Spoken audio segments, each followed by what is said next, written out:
l'IA a beaucoup plus évolué, beaucoup de métiers sont créés maintenant, beaucoup aussi vont disparaître. C'est vrai qu'on casse un peu ce stéréotype-là parce que l'IA, c'est pas ChatGPT, l'IA, c'est pas Gemini. Il y a une partie de l'IA, ça dépend des cas d'utilisation. Parler de l'IA en Afrique, il y a toujours du retard parce qu'on est toujours consommateur. Est-ce que vous qui êtes développeur, vous qui écrivez du code, est-ce qu'aujourd'hui, les gens ont encore besoin de vous? Pas moyen de ne pas être sur ton ordinateur parce que lorsque tu dors, il y a une nouvelle chose qui arrive. Et si tu n'apprends pas, tu es dépassé. Et si elle n'était pas née avec ChatGPT, mais bien avant les ordinateurs? Elle est née du croisement entre les mathématiques et l'informatique. Dès le 19e siècle, des pionniers comme Ada Lovelace imaginaient déjà des machines symboliques, capables d'aller au-delà même du calcul.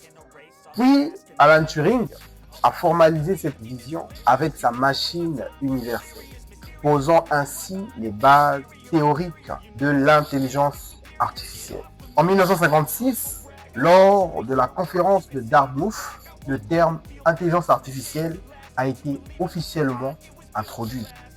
Bienvenue dans Discussions, parce que la science se discute. Elle ne se discute pas seule et je ne suis pas seul dans cet épisode. Je suis encore avec un collègue, mon collègue, Monsieur Babacar Faye. Et ensemble, nous allons parler de l'intelligence artificielle, de sa genèse jusqu'au niveau où elle est actuellement. Ne ratez pas. Ce que je peux vous demander, bien évidemment, vous le savez, pour nous soutenir, c'est de vous abonner à la chaîne, de liker cette vidéo, mais aussi de partager à plus de monde afin que cette chaîne puisse évoluer comme il se doit. Monsieur Faye, bonjour, bonsoir. Bonsoir, monsieur Dag. Comment vas-tu? Je vais bien. Ça va très bien. En tout cas, on est content de te revoir. Le plaisir pour moi. Alors, je me rappelle encore au premier épisode, c'était notre premier invité. Et je crois prophétiquement, on avait dit que tu devais encore revenir. Et te revoilà encore dans ce 4e épisode déjà de Discussions. Je me rappelle qu'on a commencé, on était à 0 abonnés. Aujourd'hui, on est à une centaine d'abonnés déjà. Et je crois vraiment que ton passage, ça m'a apporté énormément de choses, surtout à ma chaîne. Beaucoup de gens m'ont écrit par rapport à tes interventions. Et voilà, tu es encore là. C'est un plaisir de vous retrouver encore aujourd'hui ici, comme on s'était promis. On s'était promis de poursuivre la discussion. Mais c'est vrai, j'ai constaté que les internautes ont aimé et ont demandé d'approfondir de plus en plus. Et voilà, je salue la continuité de l'initiative. Je vois que ça se développe avec des invités de marque. Et je pense que ce n'est que le début du coin. Oui, alors aujourd'hui, ce soir, on va encore discuter autour de l'intelligence artificielle, de sa genèse, de ce qu'elle est devenue aujourd'hui, de ce qu'elle est en train de créer, de ce qu'elle est en train de détruire, des pseudo riches qui sont en train de se vanter de l'IA. On va discuter, on est à discussion. Et donc, avant d'entrer dans ce vif du sujet, on aimerait déjà que tu nous parles de ton parcours, d'où tu as quitté et comment tu as fait pour arriver là où tu en es. Voilà. Qui est Monsieur Babacar Faye? Merci beaucoup. C'est un plaisir de revenir et de poursuivre la discussion sur l'IA qui nous concerne tous maintenant. Exactement. Donc, on n'a pas le choix. Et comme on dit, il faut en discuter. Une discussion, c'est une très belle initiative. Bon, pour moi, pour ceux qui ont raté peut-être la première partie, moi, je suis Babacar Faye, je suis sénégalais et je suis développeur full stack. Et donc, en spécialisation autour de l'IA et des systèmes intelligents. Alors, je suis venu au Maroc après l'obtention de mon bac au Sénégal. Ensuite, j'ai fait 6 licences informatiques après 2 ans de tronc-commun en mathématiques, informatique, physique, chimie. Et donc, c'est durant ces 2 années que j'ai découvert vraiment l'informatique avec des modules d'algorithmes et tout. Et j'étais très passionné. Et voilà, je me voyais très bien dedans. Raison pour laquelle j'ai choisi en spécialité informatique. J'ai eu l'occasion de faire des stages de fin d'études, puis des contrats de travail se sont présentés. Et donc, je me suis spécialisé en tant que développeur full stack. En tant Et que- comme le monde évolue, Mhm. je me suis dit, bah, pour s'assurer et garder sa place dans le futur, il faut aller vers l'IA. Faut aller vers l'IA. Exactement. Et là, je me suis inscrit en master, intelligence artificielle et digital marketing. Et voilà, c'est sur ce parcours que je suis actuellement. Très bien. Alors, revenons un tout petit peu en arrière, avant d'obtenir ta licence. Est-ce que tes désirs étaient de faire l'informatique? Non, pas du tout. Hein. Mhm. J'ai toujours aimé et rêvé de faire du génie civil. De lycée, si tu me disais que Babacar fait de l'IA maintenant ou de l'informatique, bah, ils vont te dire, c'est impossible. Mhm. Parce que pour moi, vous savez, quand on est au pays, l'informaticien, on pensait que c'était les gars de Ouais. la cyber Word, qui Excel. fait des photocopies et tout. Exactement. Et une fois ici que j'ai découvert vraiment et l'entrée de l'informatique, de l'IA, son évolution Ouais. et aussi le Maroc comme été où je suis en train d'investir beaucoup sur les nouvelles technologies. Mhm. Et bah, je pense que c'est ce qui a un peu changé mon ambition. Mais la Très bien. mission première, c'était pas l'informatique. C'était pas l'informatique. Voilà. Donc, tu décides de faire informatique, tu Mhm. obtiens ton diplôme.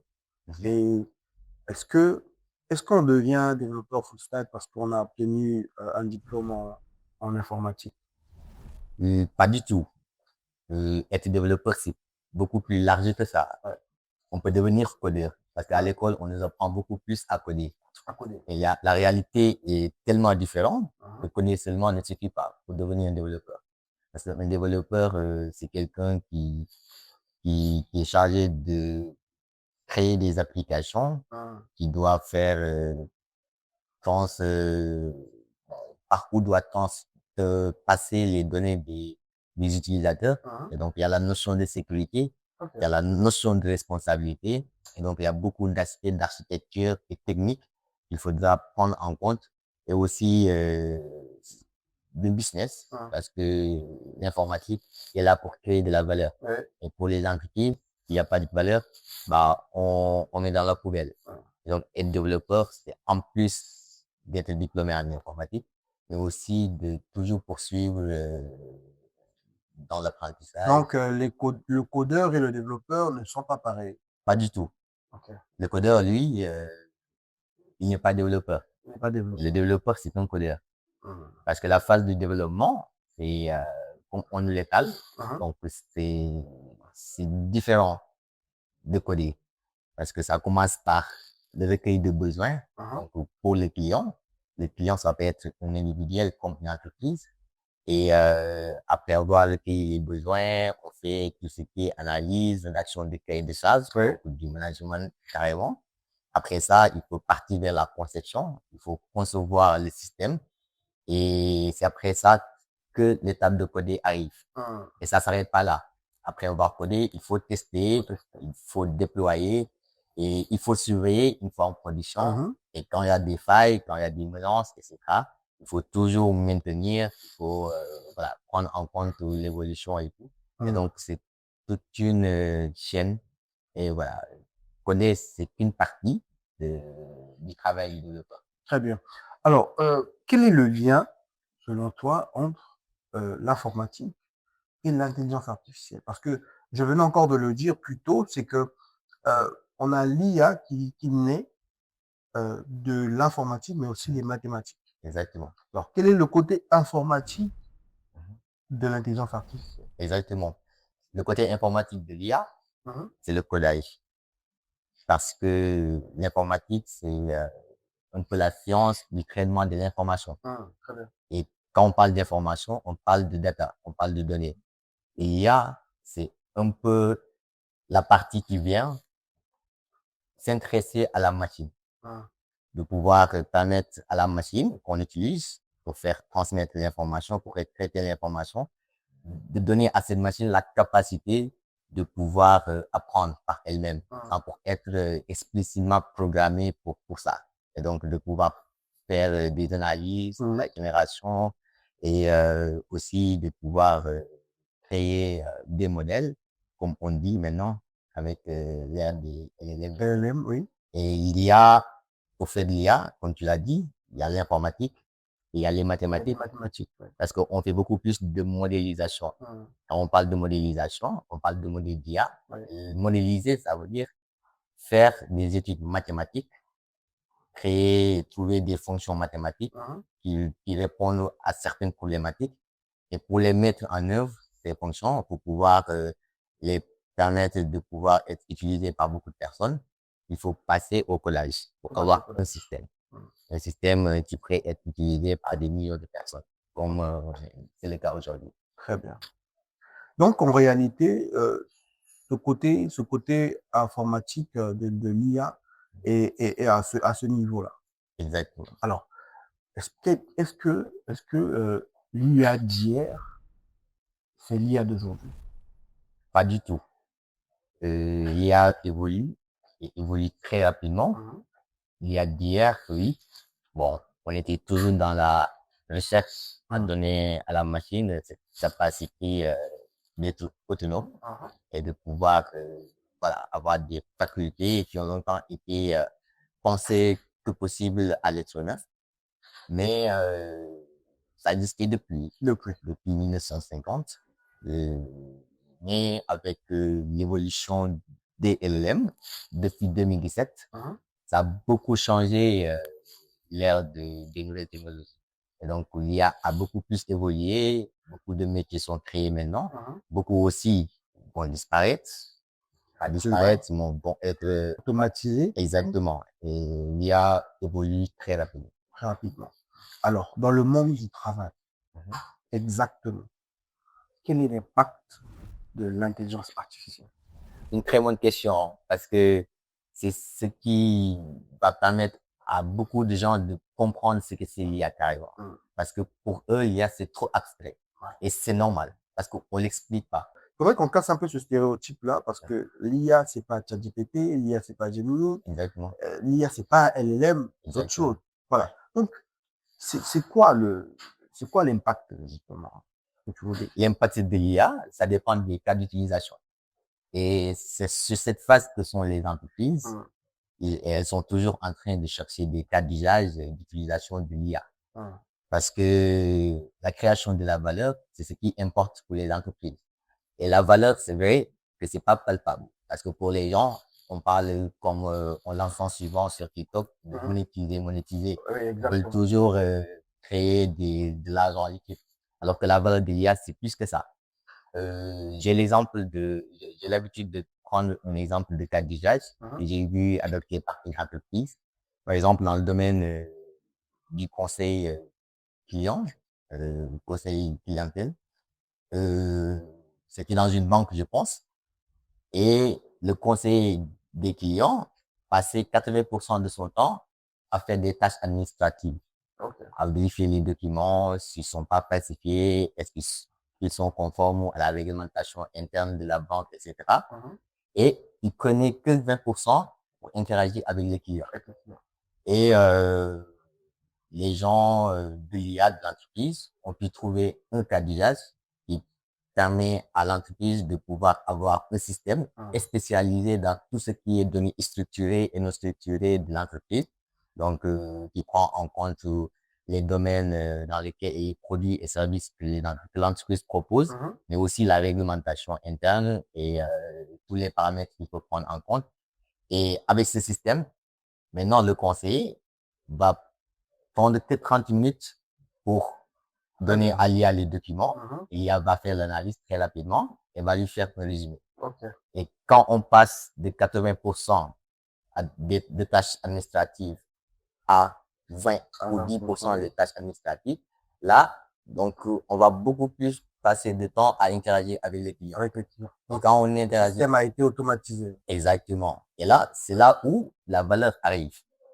Parce que quand l'automatisation arrive, au lieu de passer 80% à interagir avec les documents, tu passes 80% à interagir avec les clients. Les clients deviennent satisfaits. Et un client satisfait, c'est une valeur qu'on appelle la fidélisation. Les entreprises, ils investissent beaucoup dans la fidélisation de leurs clients. Donc, tu sais que j'ai fait ça un peu en tant que job étudiant dans les centres d'appel. Je connais la valeur de la fidélisation. Et non seulement ça, c'est une valeur, Mais on dit qu'un client satisfait est une source de nouveaux clients. Parce que, Exactement. voilà, il va partir Il y a la recommandation et exactement, ma banque, vraiment, elle prend soin de moi quand j'ai un problème, Ouais. elle m'appelle tous les jours, etc., etc. Hum. Et là, ça attire les autres clients qui ont leur dossier déposé depuis longtemps dans les documents. Ça, c'est la deuxième valeur. Mais aussi, il y a la valeur du traitement rapide. Parce que quand on passe 80% à traiter les documents, peut-être dans 24 heures, on ne traite qu'un document. Et maintenant, avec GIA, dans 24 heures, le conseil peut traiter peut-être 10 à, voilà, beaucoup de documents des clients. Et là, ça, c'est une valeur. Donc, il va faire beaucoup plus de traitements, il va fidéliser les clients et aussi, il va permettre de pouvoir attirer d'autres clients. Et là, c'est comme ça que l'IA impacte vraiment les entreprises. En parlant d'entreprise, on sait très bien que les entreprises, en réalité, n'utilisent pas l'IA comme les individus. Et il y a une notion qui ressort, c'est la notion d'API. Effectivement. Alors, on va revenir sur l'utilisation des API dans les entreprises. Mais déjà, c'est quoi une API? Alors, Je l'API, pense qu'on en a parlé on en a dans parlé. le premier épisode, exactement, mais on veut une actualisation de l'information. exactement. Bon, comme je l'avais défini, l'API, c'est une interface qui permet à deux applications de pouvoir communiquer, de pouvoir se partager des informations. Pour faire une petite illustration de cette information, c'est comme dans un restaurant, Exactement, l'API, c'est le serveur. Alors, il va exactement, prendre la commande du client et l'emmener en cuisine auprès du chef cuistot, qui exactement, lui, par exemple, va redonner la commande au serveur pour amener auprès du client. exactement. Voilà. Le client ne sait pas comment l'information est Exactement. utilisée de lui. Voilà. C'est Très exactement bien. ça. Alors, revenons maintenant sur l'utilisation des API dans les entreprises. Comment les entreprises utilisent les API? Parce que c'est clair, comme on l'a dit, ils n'utilisent pas, ils n'exposent pas leurs données comme nous autres qui Exactement. utilisons par exemple des LLM, ainsi de suite. Ouais. Comment les entreprises les utilisent? Toi qui as déjà été en entreprise. Les entreprises, c'est vrai, ils n'exposent pas leurs données directement à ChatGPT ou les autres systèmes. Donc, ils font des abonnements Oui. au niveau des LLM directement. Et donc, avec les LLM, quand vous faites un abonnement, donc vous communiquez avec l'API du fournisseur. Donc, Claude, Mistral, GPT 4o, GPT 5, etc. Et avec cette API-là, les entreprises vont mettre en place voilà, leur système. Pensant du prompt engineering, fine tuning, puis des systèmes RAG, et même des agents IA. Et pour tous ces systèmes-là, il faut toujours une communication avec un LLM. Et donc, il faut toujours voilà, utiliser un API. Très bien. Donc, en réalité, tu parlais encore de système RAG, de fine tuning. Quel est en fait en réalité le travail qui se fait à partir de ces deux concepts-là? Exactement. Ouais, tout a commencé avec le prompt engineering. Ouais.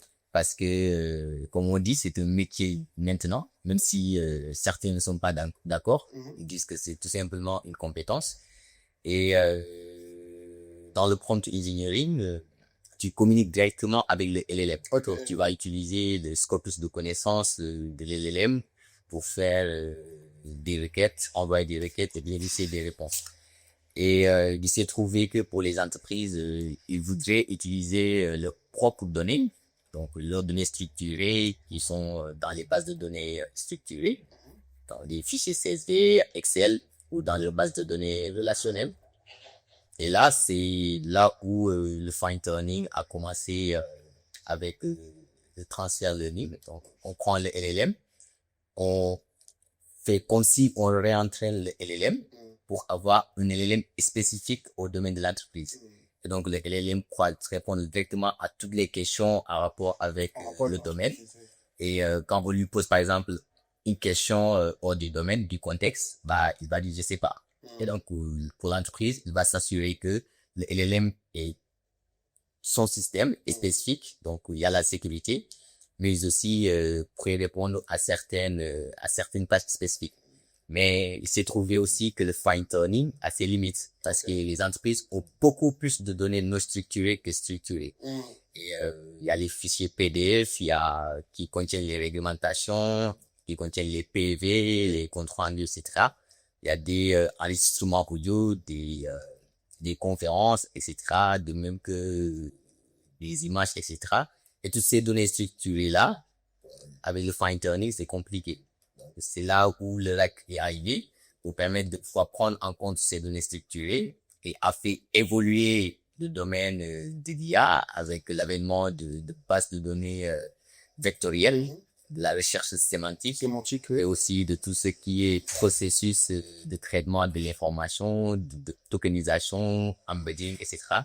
Et ça a vraiment révolutionné le monde de l'IA, le monde des entreprises, permettant de pouvoir avoir des systèmes qui sont catégoriquement et globalement spécialisés dans tout ce qui est données structurées et non structurées à la fois, et pouvoir vraiment permettre de pouvoir traiter l'information de l'entreprise. Qui aussi ont eu leurs limites. C'est là où il y a les agents IA. Parce que avec le RAG, pour qu'on puisse avoir des données structurées et non structurées, il y a toujours ce besoin d'avoir un système qui permet de pouvoir utiliser des tools, donc de pouvoir faire des traitements bien définis, mais aussi d'avoir une mémoire. Parce que je pense qu'on l'avait dit la dernière fois, les LLM sont stateless, n'ont pas de mémoire. Ils ne tiennent pas l'information. Et c'est là où les agents IA sont venus, donc qui sont des entités autonomes, capables de pouvoir percevoir leur environnement et de pouvoir réagir à ces environnements en utilisant des tools. Et ces tools-là, c'est des tools qui doivent être développés et qui répondent aux besoins spécifiques de l'entreprise. Par exemple, un tool qui permet d'avoir le chiffre d'affaires annuel, un tool qui permet d'avoir, par exemple, la liste des produits les plus vendus, etc. Alors, c'est très intéressant quand même de parler à partir des agents IA et ainsi de suite. On va y revenir. Parfait. Mais la notion tu parles encore de la notion de sécurité par rapport aux API que les entreprises utilisent. Alors, donc, est-ce que lorsque les entreprises utilisent les API des différentes compagnies comme OpenAI et ainsi de suite, est-ce qu'il n'y a pas de fuite de données lorsqu'ils récupèrent leurs API à eux dans l'entreprise? Est-ce qu'il n'y a pas de fuite de données? Est-ce qu'il n'y a pas d'exposition de données comme lorsqu'on utilise les LLM dans notre vie quotidienne, par exemple? Bon, là, ça donne beaucoup plus de sécurité. Parce que, comme on dit, les LLM sont sans mémoire. Donc, ils gardent pas les informations en réalité. Et les entreprises, ils vont utiliser des systèmes qui sont beaucoup plus locaux. Et maintenant, il y a des systèmes locaux plutôt.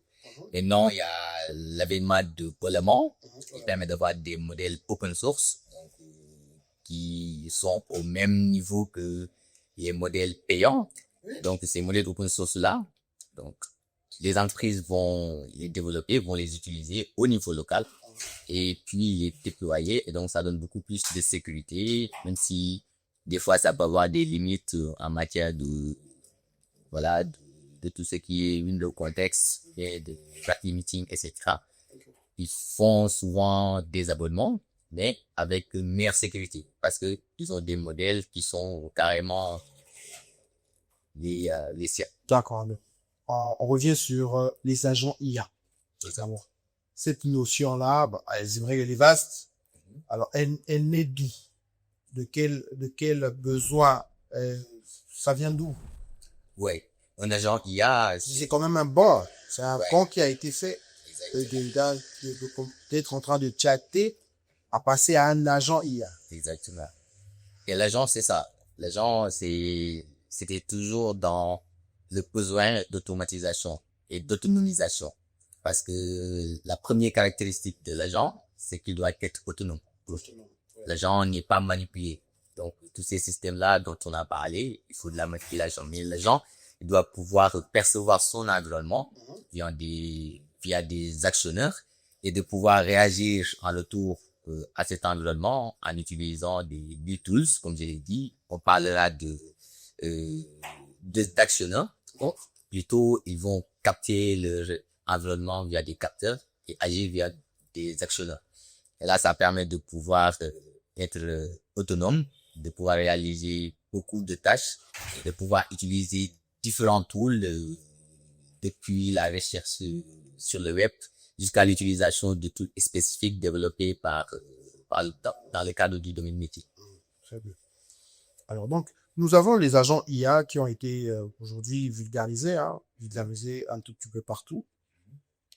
Mais il y a toujours une notion qui revient, c'est la notion d'éthique et de responsabilité. Exactement. Alors, comment penses-tu qu'on peut équilibrer innovation et responsabilité dans l'IA? Ouais, là, c'est la première préoccupation de l'IA. Donc, il y a même des organismes qui naissent de plus en plus pour lutter contre l'IA, donc qui un peu sont pas d'accord de l'aspect responsable des IA qu'on utilise aujourd'hui. Et je pense que l'aspect éthique de l'IA est quelque chose de très pris en compte parce qu'il y a même des métiers qui sont créés. Donc, il y a des métiers de l'éthique, donc des éthiciens, exactement, et des consultants dans ce domaine qui permettent de pouvoir prendre en compte la responsabilité de l'IA, qui doit pas être une IA qu'un outil de discrimination, qui doit prendre en compte toutes les cultures, qui doit pas pouvoir traiter le noir au profit du blanc, mais de traiter mieux le blanc que le noir, et aussi qui doit prendre tous les aspects nécessaires et qui sont vraiment dans la réglementation. Il y a les organisations aussi de normalisation qui contrôlent les systèmes, et les systèmes sont bien testés encore, et dans les tests on prend tout cet aspect d'éthique, de responsabilité. L'IA doit être responsable. Et voilà, je pense qu'il y a plus de peur que de mal. Alors, toujours dans le secteur des entreprises, quels sont, selon toi, les métiers? Alors, tu viens encore de parler des entreprises en termes de responsabilité, d'éthique et ainsi de suite. Alors, quels sont les métiers qu'aujourd'hui l'IA a créés, mais aussi les métiers qu'elle a détruits? Il a créé beaucoup de métiers. Bon, il y a des métiers qui existaient déjà, parce que maintenant on parle beaucoup plus IA data, parce que on peut pas parler d'IA sans parler de data. Et l'avènement des métiers de la data, donc data engineering, data scientist et tout ce qui est data analyst même, parce que c'est des gens qui sont très indispensables dans le cadre de l'IA. Parce que quand on parle d'IA, il faut d'abord des données. Les modèles sont entraînés depuis des données, sur des données. Et data ingénieur, par exemple, lui, il se charge de collecter les données depuis plusieurs sources, des pipelines de données, pour pouvoir permettre aux data scientists et data analysts d'avoir des données de qualité et pour pouvoir faire leur analyse et tout. Le data scientist aussi, ça a été toujours celui qui a incarné l'IA. Le data scientist, lui, il est un vrai spécialiste de l'IA. Il crée des modèles de machine learning dans le but de donner des KPI pour pouvoir prendre des décisions. Mais ce qui le différencie du data analyst, c'est que le data analyst, lui, il travaille beaucoup plus sur des données déjà produites dans le passé. Il fait de l'analyse statistique sur les données, comme les données du mois écoulé, on peut voir quelle est la moyenne des ventes, le comportement des ventes du mois écoulé. Là, c'est un peu le rôle du data analyst quand même, mais toujours il est dans l'IA. Le data scientist, lui, il va créer des modèles d'IA, des modèles de machine learning. Non seulement il fait de l'analyse, comme le fait le data analyst, et de l'analyse beaucoup plus poussée même, des fois, parce qu'il faut que tu comprennes les données pour pouvoir créer un modèle, avant de créer un modèle. Et donc, ils font de l'analyse, et aussi, ils créent des modèles qui sont capables de faire des prédictions, de faire de la classification, des modèles de régression, etc. Et ça a toujours été les métiers de l'IA. Mais avec l'avènement des LLM, depuis 2017, il y a de nouveaux métiers qui sont on peut créer. Donc, le prompt engineering, c'est un métier quand même. On a parlé de ça, je pense, Oui, on a parlé de ça au premier le épisode. premier épisode. Donc, l'art de faire des prompts et comment concevoir, mettre en place des prompts, développer des prompts et pouvoir les déployer. Donc, c'est des systèmes carrément qui vont permettre d'avoir un API à la fin qui est capable de satisfaire à certaines tâches. Maintenant que ça me revient, tu sais, je repensais encore au système d'agents IA aujourd'hui, que d'ailleurs même moi, j'ai commencé à traiter en aparté, Exact. où on est en train de créer des agents IA qui sont capables aujourd'hui de jouer le rôle d'une réceptionniste. Parfait. Alors, en tout cas, dans les travaux que je suis en train de faire, c'est un agent qu'on est en train d'entraîner sur les données entreprises. Exactement. Et donc, et d'ailleurs, c'est la question que j'allais te poser. Comment on passe du texte à la voix Parfait. au travers des agents IA? Parfait. Quel est le système? Alors, je vais contextualiser un peu la chose. C'est que on reçoit un message, par exemple, vocal d'un client. Un message vocal d'un client, par exemple, en ce qui concerne les hôtels. Donc, un client écrit sur le WhatsApp, le bot WhatsApp d'un hôtel, Ouais. avec une note vocale. Écoutez, je veux réserver une chambre d'hôtel, et ainsi de suite. Exactement. Alors, comment ça va se passer en back-end pour que l'agent IA qui est derrière le compte WhatsApp puisse répondre par la note vocale aussi? Parfait. Bon, il y a la notion de speech to text. Donc, ça permet de pouvoir traduire ou transcrire l'audio en test. Oui. Et ensuite, ce texte-là va subir beaucoup d'étapes. Donc, la première étape qu'il va subir, c'est ce qu'on appelle la tokenisation. Ça va permettre de un peu splitter les textes en ce qu'on appelle des chunks. Okay. Et ces chunks-là, c'est ceux qui vont subir une deuxième opération qui s'appelle embedding, qui va permettre de pouvoir les traduire ou les convertir en vecteurs, parce que la notion d'algèbre revient toujours, parce que, ouais, comme on disait, il y a l'avènement des bases de données vectorielles, et ces bases de données ont permis de pouvoir faire de la recherche sémantique. Et donc, ils vont faire des calculs très exacts, comme ITF, IDF, ou bien de cosinus, pour trouver la similarité entre les tests et la demande. Et donc, toutes ces étapes-là, c'est des librairies. Donc, par exemple, avec Python, tu peux trouver des librairies qui peuvent te permettre, bien évidemment, de réaliser toutes ces opérations jusqu'à arriver à l'objectif final. Et c'est quelque chose qui s'utilise de plus en plus. Donc, il y a la notion du speech to text. Exactement. Et pour le retour, c'est la notion de text to speech. Ouais. Et ça, c'est encore beaucoup plus rare parce que je pense pas qu'il faut repartir vers l'audio à partir des tests pour pouvoir faire le traitement. Alors, c'est un grand travail qui se fait derrière. Exactement. C'est un grand travail. Et c'est vraiment ce type de choses qu'on veut mettre en exergue par rapport à l'IA. Parce que, effectivement, c'est ce genre de métiers qui sont en train de révolutionner le monde, par exemple. Bon, c'est vrai que d'une certaine manière, ça limite certains travaux. Aujourd'hui, on n'a plus besoin forcément d'avoir quelqu'un qui gère notre agence, parce qu'il y a déjà un agent qui est là par WhatsApp, il peut déjà répondre, il peut donner toutes les informations nécessaires. Et c'est un tout petit peu ça. Alors, la notion, j'aime beaucoup revenir sur ça avec toi, c'est la notion de l'IA en Afrique. Parfait. La notion de l'IA en Afrique. Pourquoi tu penses que... Bon, alors, je vais vraiment être un peu plus clair là-dessus. La notion de l'IA en Afrique noire.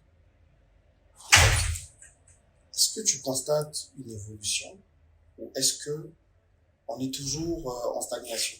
Bon, avant de répondre à cette question, je vais un peu rebondir sur la dernière question par rapport aux agents IA et aux tools.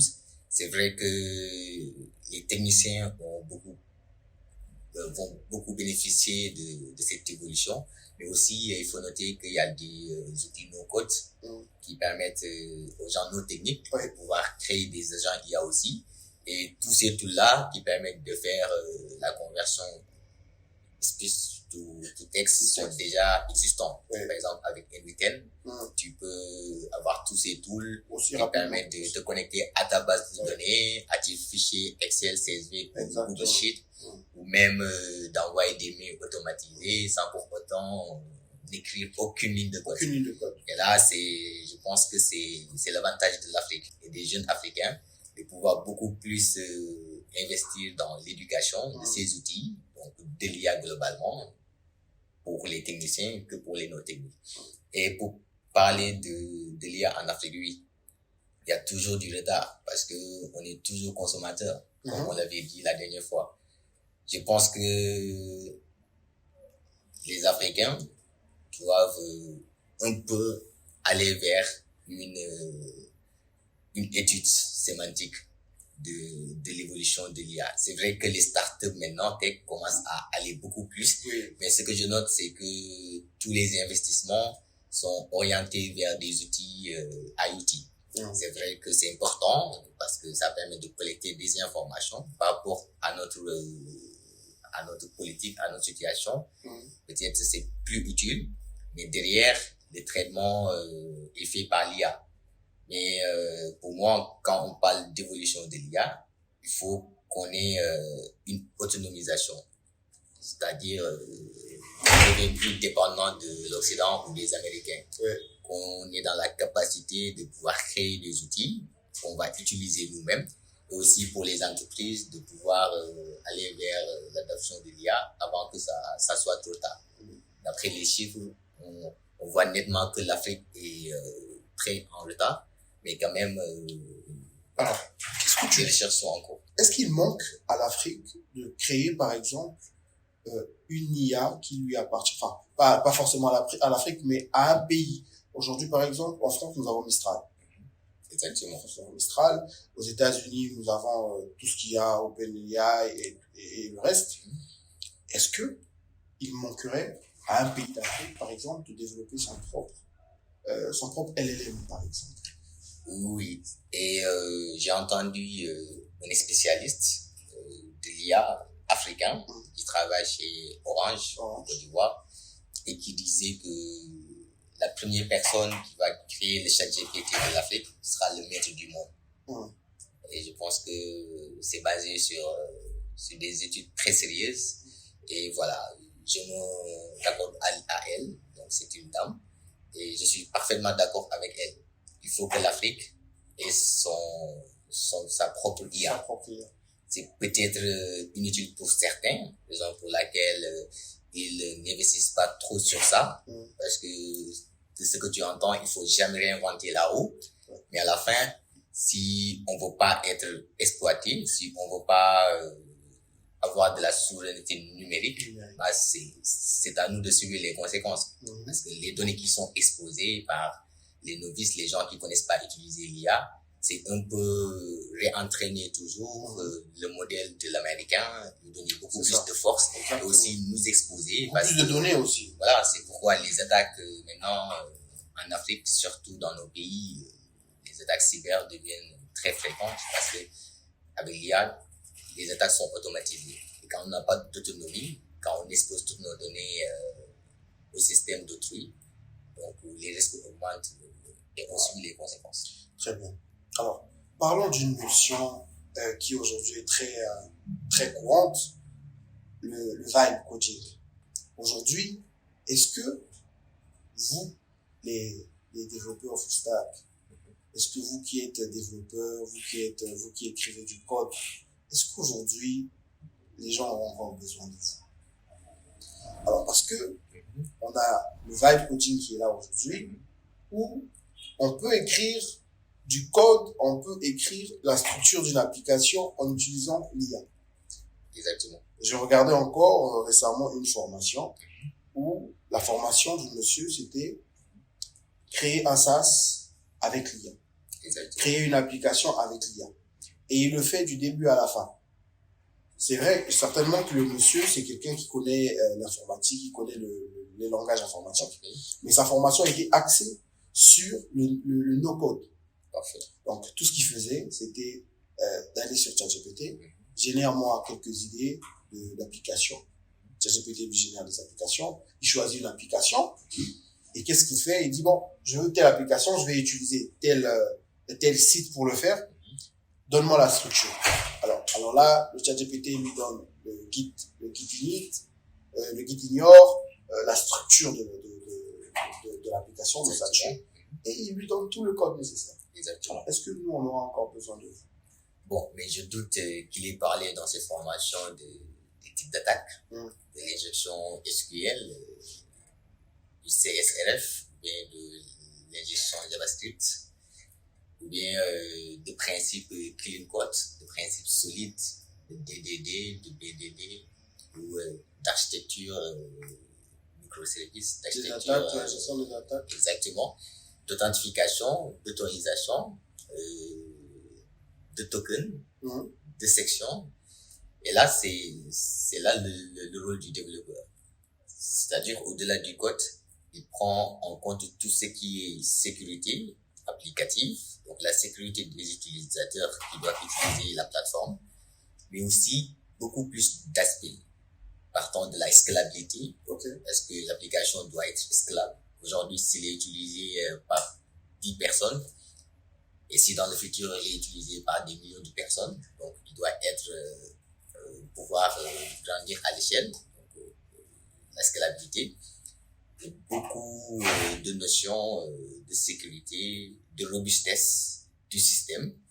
Et là, je pense pas que avec du code généré, on peut arriver à un résultat qui pourrait satisfaire, par exemple, aux applications d'entreprise. Est-ce que tu penses pas que les vibe codeurs aujourd'hui, apparemment, gagnent plus de contrats que vous, les développeurs full stack, qui maîtrisez la base de la chose? Aujourd'hui, tout le monde est en train de créer un SaaS. En fait, c'est vraiment une vague que, aujourd'hui, par exemple, sur TikTok, tout le monde a créé son SaaS, tout le monde a créé son application, tout le monde est en train d'utiliser l'IA, tout le monde est en train de monétiser l'IA via le vibe coaching. Et le souci, c'est que ils mettent en danger la sécurité des utilisateurs. Parce que quand on parle de SaaS, c'est trop lourd pour être généré par quelqu'un qui s'y connaît pas. Si c'est un développeur, bien sûr, on va utiliser les IA pour automatiser, pour écrire beaucoup plus de code. Mais je doute que ça risque d'être une transition un peu trompeuse. De passer de 24 heures de code à 30 minutes de débogage, à 30 minutes de code et 24 heures de débogage. Parce que si on connaît pas ce qui nous est généré, là, ça pose problème. Parce que une fois qu'un problème surgit, comment les résoudre? Là, c'est un problème. Mais aussi, quand on parle de SaaS, il y a la multitenacité, type de connexion. Parce que quand on parle de SaaS, chaque utilisateur, c'est comme si il a sa propre application. Donc, sa propre table de base de données, tout ce qui est sécurité de base de données. Je pense pas qu'il ait des compétences dans ça. À moins que tu sois développeur. C'est pour ça que je le disais même récemment, c'est que aujourd'hui, les entreprises, s'ils veulent recruter des vibe codeurs, qu'ils le fassent. Mais au moins, ce qu'on sait, c'est que lorsqu'il y aura des problèmes de bugs, ils reviendront vers les développeurs full stack, les connaisseurs, qui là, leur taxeront encore plus cher. Parce que taxer pour écrire, pour développer une application, ça sera pas le même montant qu'on va taxer pour faire un débogage. Exactement. Parce que là, c'est comme si on revient dans l'ossature de l'application, on revient chercher c'est quoi le problème, le régler et apporter la solution. C'est grand chose. Et le plus difficile à concevoir dans tout ce qu'ils font les non-développeurs qui font du vibe coding et qui engagent les projets des gens, c'est qu'ils prennent pas en compte la notion de sécurité. Exactement. Et ça, c'est très grave. Parce que quand tu fais une application que tu ne sais pas développer, tu sauras pas la déployer. Et j'ai vu même des gens qui font appel à des services tiers, des Indiens, qui vont pour faire la vérification du code pour pouvoir à la fin le déployer. Et eux, ils se contentent de fournir au client final le code source sans autant savoir de quoi il parle. Et le développeur, lui, ce qu'il ajoute, c'est la notion d'architecture. Parce que le monde du développement évolue. Le vibe coding est arrivé pour faciliter l'écriture de code. Et il y a beaucoup de nouvelles architectures qui sont adoptées, par exemple l'architecture microservice. Maintenant, on parle plus de monolithique. Et les applications, maintenant, c'est des petites applications pour chaque fonctionnalité. C'est-à-dire, pour l'utilisateur final, il a l'impression d'utiliser une seule application, mais en réalité, chaque fonctionnalité, c'est une application différente. Parce que on part vers ce qu'on appelle les applications cloud natives. Il faut s'adapter au cloud. Parce que le cloud fournit de la sécurité. Et le cloud a ses exigences. C'est d'ailleurs pour ça, moi, je le dis clairement, je suis contre ceux qui même cherchent rapidement à commencer à écrire du code. Exactement. C'est vraiment qu'il faudrait prendre le temps de comprendre qu'est-ce qui se passe. Exactement. C'est quoi le but? Qu'est-ce qu'on essaye de faire? Qu'est-ce qu'on cherche à faire? Exactement. Et après, commencer petit à petit. Ouais. Mais si aujourd'hui, on doit prendre du code, écrire du code sans comprendre aujourd'hui, un développeur, si il demande à l'IA de lui générer du code, au moins il sait de quoi il s'agit. Ouais. Lorsqu'il lit, il sait de quoi il s'agit. Exactement. Aujourd'hui, pour faire tout un SaaS, il faudrait générer des routes. Ouais. Il saura pas qu'il faudrait dans l'ossature de mon application générer des routes.js et ainsi de suite. Ouais. Donc, vraiment, c'est pas, mais le vibe coding n'est pas venu pour des non-développeurs. Parfait. Et c'est là que arrive la notion de microservices dont j'ai parlé. Tu as souligné une question très importante. Parce que quand on parle de microservices, donc c'est des applications qui sont séparées. Exactement. Qui sont déployées indépendamment avec chaque microservice avec sa propre base de données, sa propre logique métier, son propre traitement. Et le challenge qui se pose maintenant, c'est comment communiquer les microservices afin d'avoir une application logique. Et là, c'est les challenges. Et il y a les notions de communication, donc communication synchrone, HTTP, il y a même les nouveaux protocoles, gRPC. Et quand un microservice tombe en panne, la tolérance aux pannes, résilience 4G, etc. La communication asynchrone aussi, qui est là, avec les brokers. Et là, c'est les nouvelles architectures adaptées par les entreprises. Et c'est les nouvelles architectures qui sont adaptées au cloud.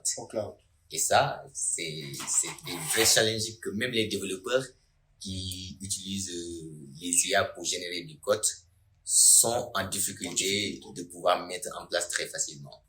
Donc, pour quelqu'un qui ne maîtrise pas, là, ça devient encore beaucoup plus compliqué, je pense. Très bien, mesdames et messieurs. Voilà, nous sommes toujours dans la discussion avec Babacar Faye. N'hésitez surtout pas de vous abonner, de liker la vidéo, de partager. Ça va nous encourager un peu plus. Donc, en fait, en réalité, revenons sur ce concept-là. Alors, c'est vrai que donc, on va en réalité dire que c'est un couteau à double tranchant quand même. Exactement. Un couteau à double tranchant. Parce que, voilà, tu peux créer du profit, mais des fois, il faut être honnête de soi-même. Il faut aussi penser à la conséquence de ses actes sur les autres. Parce que ce serait beaucoup plus facile pour les développeurs qui s'y connaissent déjà, qui se déploient une application, de prendre beaucoup de projets en même temps, de faire de la génération sans pour autant prendre en compte tout ce qui est sécurité, architecture, etc. Et de pouvoir déployer et livrer des tonnes d'applications par mois et de gagner de l'argent. Mais des fois, il y a la notion d'honnêteté et aussi il y a la notion de sécurité des gens qu'on prend en compte. Et ça fait ça revient à la notion d'éthique. Parce qu'on parle d'informatique, d'IA, on parle d'éthique. Et la notion d'éthique, je pense que c'est ce qui différencie des métiers techniques des autres métiers non techniques. Alors, on va très bientôt terminer. La notion, je voulais qu'on discute avec toi, là, dans le premier épisode, on en a parlé, les langages informatiques. Alors, avant de rentrer dans les langages, les frameworks. On en a plusieurs, hein, comme par exemple React, Flutter, et ainsi de suite. Exactement. Comment devrions-nous les utiliser? Par exemple, pour les débutants, par exemple. Comment est-ce que c'est plus efficace ou encore, est-ce que c'est pas simplement l'évolution du vibe coding? C'est-à-dire qu'on a quitté par exemple avec Flutter, on a des templates qui sont déjà là. Exactement. Est-ce que le vibe coding n'est pas simplement une mise à jour de ces choses-là? Parfait. Et c'est une très bonne question parce que je pense que beaucoup de gens font cette erreur. Ils veulent directement attaquer les frameworks.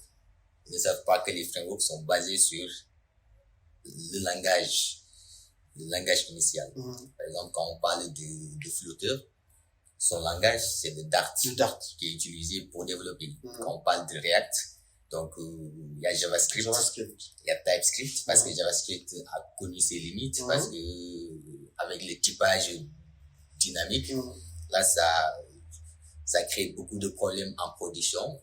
Maintenant, il faut un typage strict.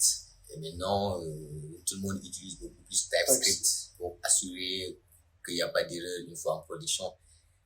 Il faut connaître ces langages pour pouvoir aller vers les frameworks. Parce que les frameworks, c'est un peu une abstraction de certaines fonctionnalités. Quand on parle par exemple de Java, je suis spécialiste en Java, spécialisé en Java.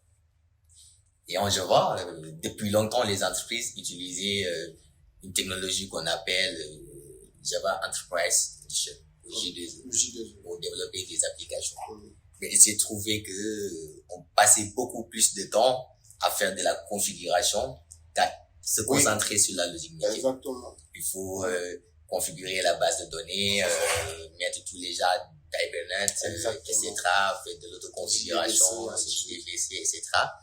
Et là, non seulement ça crée de l'insécurité, parce que on écrivait les requêtes SQL en dur dans le code, et donc il y a des risques de l'injection SQL, mais aussi on perdait beaucoup de temps à configurer les projets et à avoir une architecture bien solide et surtout qui répond aux besoins de scalabilité dans le temps et d'évolution. C'est pourquoi les frameworks sont venus, par exemple, comme Spring Boot, qui, sa première caractéristique, c'est l'autoconfiguration. C'est-à-dire, ça permet aux développeurs de pouvoir un peu donner tout ce qui est configuration, tout ce qui est gestion de dépendance à Spring Boot, afin qu'ils puissent se concentrer exactement sur la logique métier. Parce que pour les entreprises, pour les développeurs et pour l'application, le plus important, c'est de pouvoir répondre aux exigences métiers. Donc, l'abstraction des exigences techniques, tout ce qui est mise en place d'outils, mise en place des serveurs, qui étaient vraiment une énorme charge. Maintenant, avec les frameworks, il y a des serveurs intégrés, par exemple, avec Spring Boot. Le Tomcat, tu le configures pas. Donc, je veux pas être beaucoup plus technique pour les gens qui vont pas comprendre. Mais en réalité, les frameworks étaient venus pour donner un niveau d'abstraction plus élevé afin que le développeur puisse se concentrer beaucoup plus sur la logique métier au lieu de perdre son temps sur tout ce qui est. Et quand on parle de framework, tu as utilisé une notion très importante et très vraie, c'est l'automatisation. Parce que quand on parle d'automatisation, c'est parce qu'il y a des tâches répétées. Et ce que tu constates en utilisant le langage de base, par exemple J2E, à chaque fois que tu veux une fonctionnalité de création, par exemple, tu utilises la même requête. Tu utilises les mêmes étapes.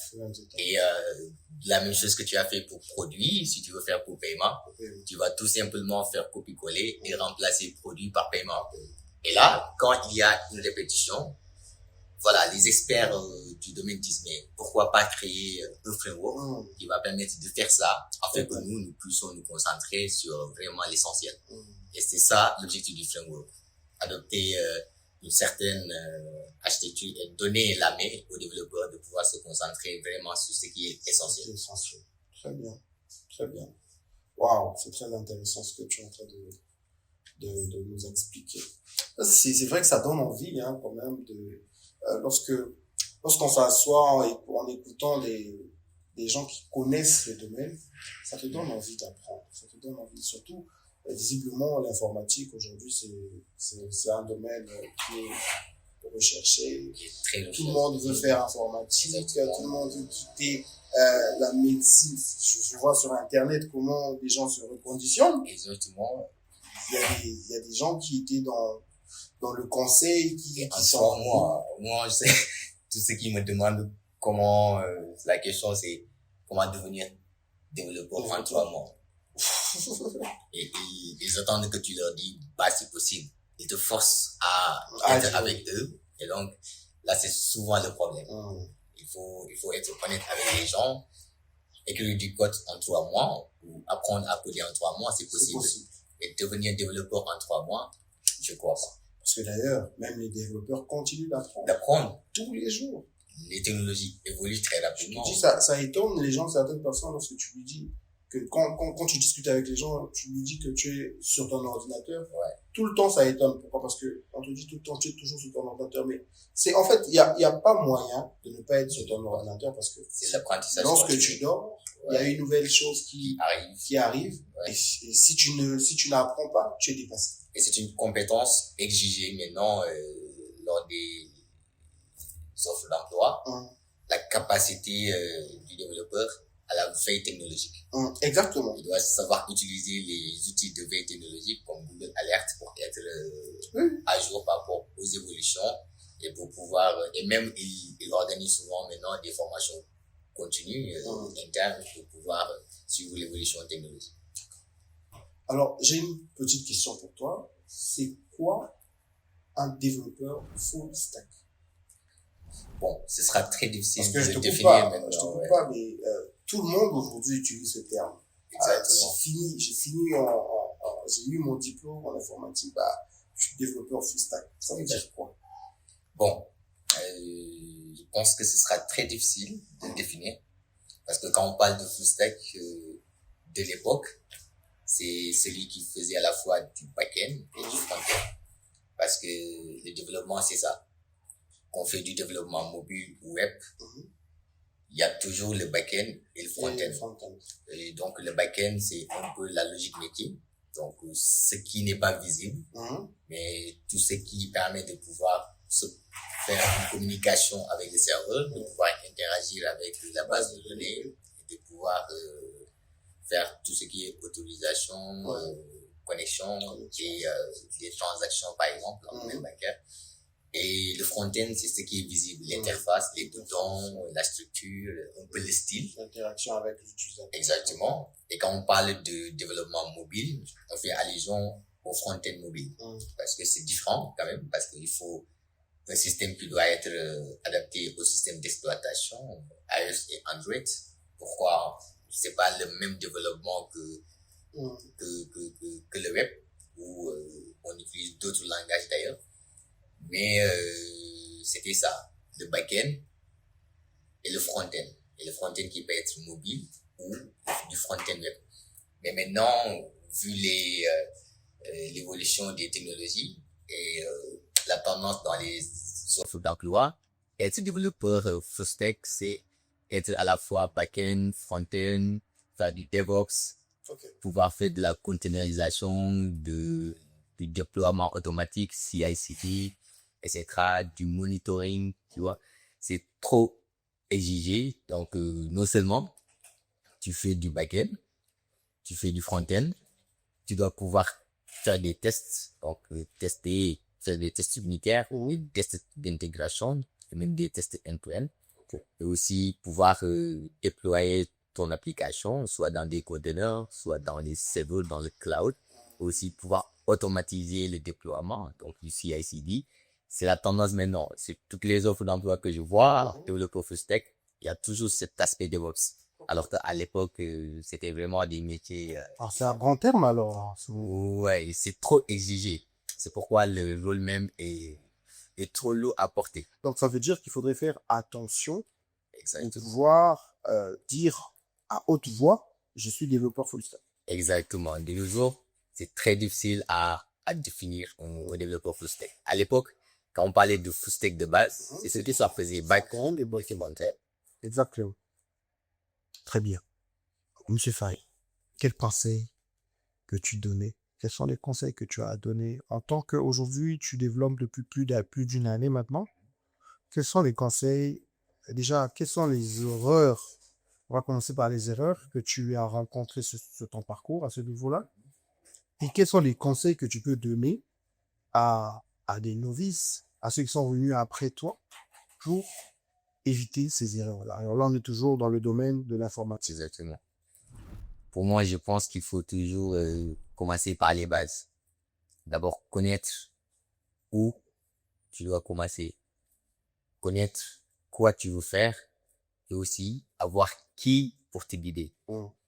Moi, ma plus grande erreur, bon, je dis pas d'erreur parce que j'étais dans le normal.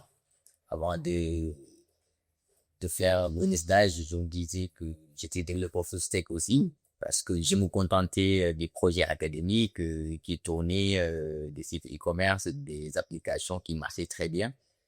Mais une fois dans le milieu professionnel en stage, je me suis rendu compte que les attentes étaient très, très énormes. Et là, j'ai regretté de ne pas demander à des gens, à des anciens beaucoup plus tôt. Voilà. Donc, j'ai dû un peu reprendre à zéro, être formé sur des technologies utilisées, comme tu l'as dit, des frameworks. Et nous, à l'école, tu sais, on utilise que des langages natifs. Et voilà, je pense qu'il faut connaître par où commencer, avoir un mentor si possible, et aussi trouver son domaine de spécialité. De se spécialiser soit en back-end ou en front-end d'abord, et après d'évoluer vers le full stack. Après d'évoluer vers le full stack. Mesdames et messieurs, nous étions avec monsieur Babacar Faye, les développeurs full stack. Les développeurs full stack et En devenir. Très bien, nous allons passer à la rubrique. Alors, la rubrique, c'est cette partie où nous donnons les actualités, certaines actualités sur l'intelligence artificielle, sur ce qui se passe actuellement. Donc, restez connectés avec moi. Allez, rubrique top 10 des dernières avancées de l'intelligence artificielle. Premièrement, GPT-5. GPT-5 a été dévoilé récemment, réduit les erreurs de façon drastique par rapport aux versions précédentes. Deuxièmement, on a les agents IA autonomes. Les agents IA autonomes peuvent désormais prendre des initiatives sans intervention humaine. On en a parlé avec M. Babacar Faye. Les IA embarquées sur mobile. L'IA embarquée sur smartphone atteint des performances inédites, permettant des applications ultra rapides. Quatrièmement, les modèles open source. On en a encore parlé aussi avec M. Babacar. On nous annonce que les modèles open source surpassent maintenant les performances des géants commerciaux dans certains cas. Waouh, extraordinaire. Cinquièmement, les puces DLSS 5 de NVIDIA. La nouvelle puce de NVIDIA booste les performances GPU jusqu'à 5 fois, optimisant ainsi les calculs IA. Sixièmement, les IA en recherche pharmaceutique. Une biotech chinoise utilise l'IA pour accélérer les essais cliniques, réduisant ainsi le développement des médicaments. Extraordinaire. Septièmement, Claude Mythos d'Anthropic. Claude Mythos est un modèle IA capable d'exploiter des failles logicielles, ouvrant de nouvelles perspectives sur la sécurité. Ah, ça c'est pour les vibe codeurs. 8. L'IA comme le levier stratégique. L'IA est désormais un pilier dans les politiques de puissance influençant les relations internationales. L'IA est rentrée jusqu'à dans les relations internationales. Neuvièmement, l'IA créative. De nouveaux modèles IA génératifs créent des œuvres d'art ou de la musique, brouillant les frontières entre création humaine et machine.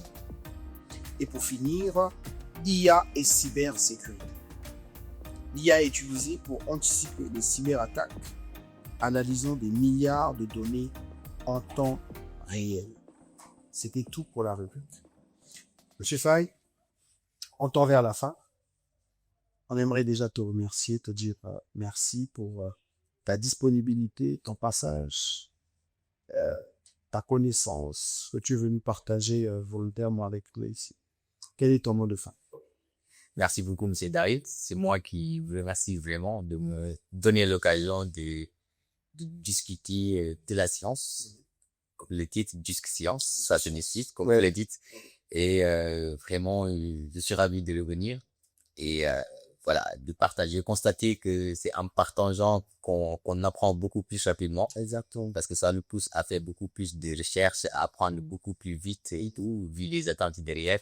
Et vraiment, c'est une opportunité pour nous. Merci beaucoup. Donc, c'est ainsi que s'achève notre discussion avec M. Robakar Faye. Et si vous aussi, vous avez aimé cette interaction, cette discussion que nous avons eue, n'hésitez surtout pas à vous abonner, à liker la vidéo, mais aussi à repartager à plusieurs personnes. C'était Darim Bepa, le visionnaire, le créateur de Discussions et de plein d'autres choses qu'on en discutera un peu plus tard. Pour le moment, c'est la discussion parce que la science se discute. Ciao, ciao.